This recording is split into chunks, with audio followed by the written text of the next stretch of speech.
Hoje eu vou conversar com o Sebastião Neto. Nós vamos falar agora de um contrato que, especialmente na região do Centro-Oeste, está em alta. É um momento de se fazer, que é o contrato safrista. Justamente, Fabíola. O que é o contrato safrista? O contrato safrista é um contrato onde o agroempregador ele vai aproveitar esse momento, vai fazer um contrato por prazo determinado, estipulando com o empregado que o prazo vai ter um início e o fim vai ser o da safra. E ele tem benefícios a fazer isso porque ele não vai ter que pagar aviso prévio ao final do contrato.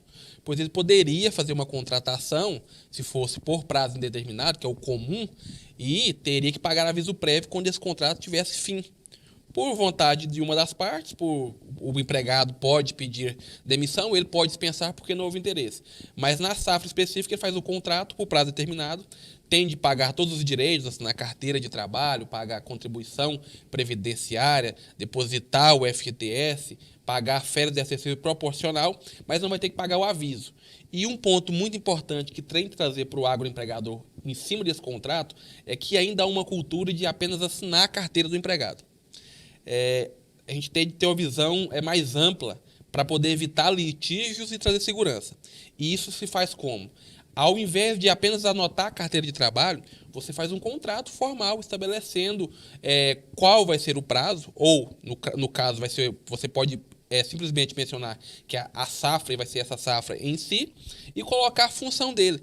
Por que se precaver? Porque muitas das vezes o colaborador que é contratado para um operador de maquinário, ele faz uma outra função ali que tem conexão com essa. Que é, por exemplo, abastecer o maquinário, dar alguma espécie de manutenção, que não seja manutenção mecânica, destravar alguma coisa que ele tem conhecimento. É comum a gente ver que colaboradores que fazem esse tipo de atividade, quando cessa o contrato, ele pode pedir, muitas das vezes, ali um desvio ou acúmulo de função. Então, se você coloca isso no contrato, esmiuça quais vão ser as atividades dentro daquela função, dificulta e inibe uma futura ação. Então, esses contratos devem ser escritos, formalizados e esmiuçando quais vão ser as atividades daquela função. Isso no intuito de quê? De prevenir e evitar litígio, Fabíola.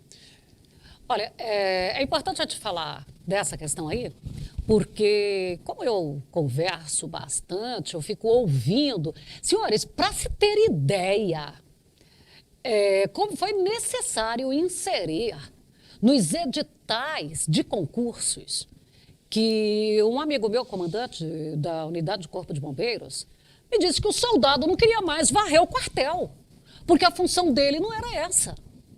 Aí daqui a pouco ele não quer lavar a viatura, porque a função dele não é essa. Então, foi necessário colocar que estavam abertas as vagas para soldado do Corpo de Bombeiros, que vai ser socorrista, vai ser motorista, vai limpar a viatura, ele vai limpar o quartel, porque aquilo ali sempre foi atividade. Mas com essa política que a gente vai chegando, é como o Sebastião está colocando. Aí o funcionário ali, o operador, ele chega, abastece, aí tem um parafuso que estava caindo, ele vai lá, ajusta, depois ele chega lá e fala assim, eu era o mecânico. Justamente. Não era o mecânico, está no contrato que, se necessário, aquela manutenção. Justamente. A gente deve esmiuçar que não vai ser manutenção completa, como se fosse um mecânico. Mas há pequenas coisas que ele vai fazer e a gente tem de entender que muitas vezes a relação de emprego, de trabalho, são entre dois seres humanos. E muitas das vezes o empregador, o agroempregador, que é o produtor rural, ou mesmo dono de alguma empresa de agronegócio, como de maquinários, tem seus gerentes. E muitas das vezes a conduta do gerente é que talvez pode criar uma hostilidade entre aquele colaborador. E por conta disso ele ingressa com uma ação. Eu sou muito comum eu ouvir que eu faço entrevista com nosso escritório, ele basicamente defende o produtor rural. Mas chegam algumas reclamações, a gente vê que tem fundamento, a gente acaba, a depender de quem for outra parte, não tiver conflito, a gente pode sim trabalhar para o empregado. Só que eu tenho o zelo de pegar sempre uma declaração de tudo que ele está me falando. E, muitas das vezes, essa declaração eu começo a redigir ela. Depois de 30 minutos de entrevista, vai mudando. Porque eu vou percebendo que o que está ali, na verdade, é uma mágoa. Ele quer ingressar com uma ação não porque ele sabe que tem o direito, e muitas vezes tem o direito, mas ele quer entrar com uma ação por conta de mágoa. E eu consigo resolver muitas das vezes isso com telefonema, de ligar, de negociar, porque a gente também tem de partir, no mundo de hoje, para não só o mundo litígio, sair propondo ação. A gente, antes de entrar com uma ação, ligar para o produtor rural, ligar para outra parte, até mesmo quando é o nosso cliente que nos procura é um produtor rural, ligar para aquele reclamante e saber, você tem advogado? Se você tem, eu tenho que falar com o seu advogado. Se não tem, eu posso marcar uma reunião com ele e pedir para que ele vá no meu escritório com o advogado dele e a gente tentar negociar sem processo. Fazer uma apresentação para ele. Justamente. E expor, falar, ó, tudo bem que talvez você tenha esse direito, só que para você ingressar com uma ação vão demorar 1, 2, 3, 4, 5 anos, e a gente está querendo fazer uma composição nesse sentido. Também trazer essa parte de negociar para não partir para o litígio, que é muito dispendioso. Lembrando o produtor rural que o STF teve uma decisão política que prejudica um tanto, assim, eu vejo o produtor rural, porque as ações trabalhistas elas tinham sido brecadas depois da reforma trabalhista. Por quê? Porque o empregado que ajuizava uma ação trabalhista e perdia, ele pagava sucumbência para outra parte. O STF veio, infelizmente, disse que não, que é inconstitucional. Ele não tem de pagar essa sucumbência. Então pode ser que vão surgir novas ações aventureiras, onde eles sabem que não tem direito e pedem para poder inflar. Então, o produtor rural tem que ficar atento a isso e se precaver da melhor forma possível para evitar esses litígios, porque agora vai ficar como se fosse uma coisa desenfreada. Não vai ter mais esse freio de o advogado, alguns advogados talvez podem atuar assim, eu não sei como que é, mas o empregado fala, eu quero pedir tudo que eu tenho direito.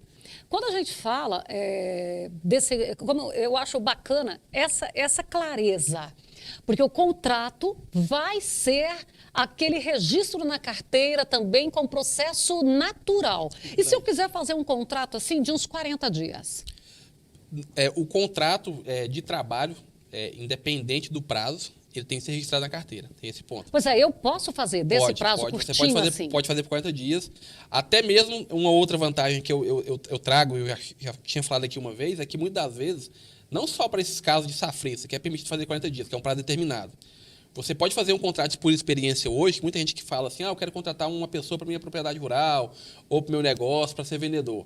Há uma cultura, e isso veio não sei de onde, talvez porque ninguém ainda teve a criatividade de pensar fora da caixa, mas existe como você fazer um contrato de experiência por 15 dias, por 14 dias. Porque o comum é fazer de 45 por 45, que é 90 dias. Mas eu, refletindo, e todos vocês devem refletir, você, com 7 dias, consegue saber se aquela pessoa dá certo ou não para sua empresa. Com 14 dias, você consegue fazer.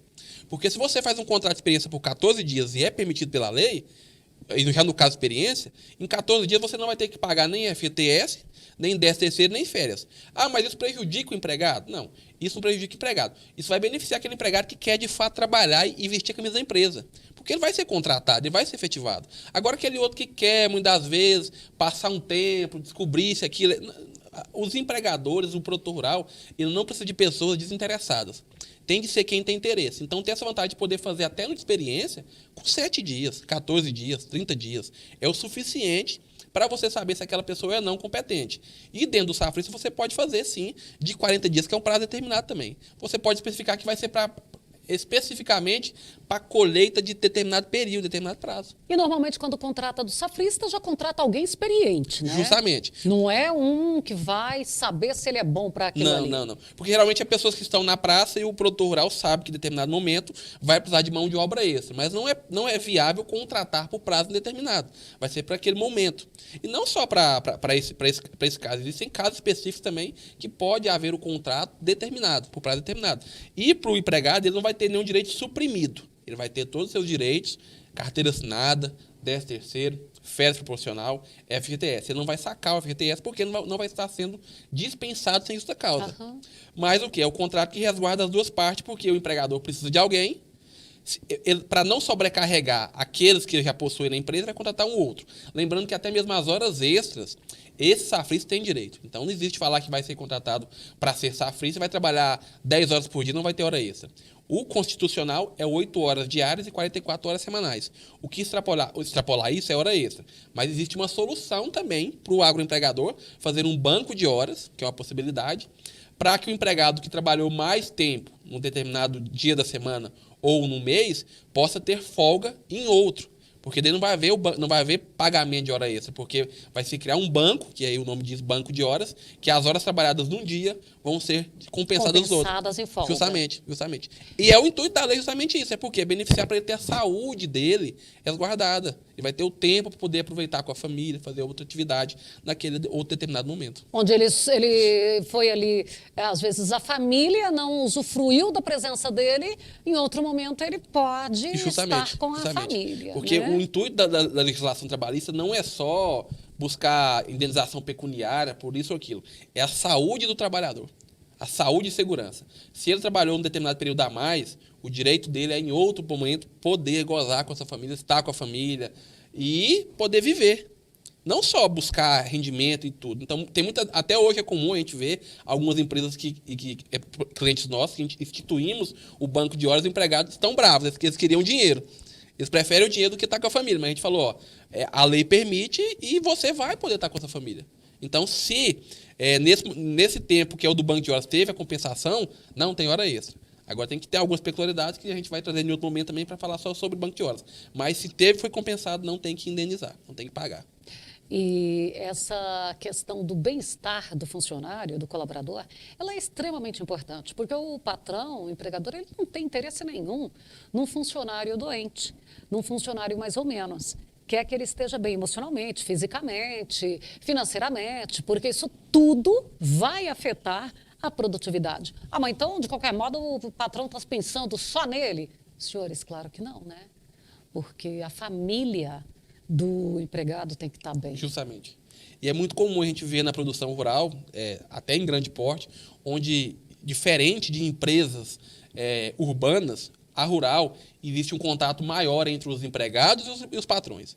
É mais comum que na sede todos almocem junto, muitas das vezes, então tem mais esse contato. Então, é mais família. Daí o porquê que eu falo que a maioria de quando um agroempregador recebe a notificação de um processo, ele fica muito mais contrariado do que o empregador urbano. O empregador urbano parece, não sabe nem muitas vezes quem que é o trabalhador que ingressou com a ação. Manda para o RH. Manda para o RH ou para o jurídico. O empregador rural, ele sabe quem que é o trabalhador, ele vai conversar com a gente, ele conta tudinho da vida do cara. Ele sabe tudo que ajudou a família, ele sabe de tudo. Idade, se fumava, se bebia. Porque eles têm esse contato próximo. Então, daí, muitas das vezes, que eles ficam muito mais magoados por conta dessas notificações do que o rural, o urbano. E aí, o intuito de quê? De se cercar, de precaver, de conformidade, estar dentro da conformidade o máximo possível da lei, para não sofrer ações e ter uma vida mais tranquila também.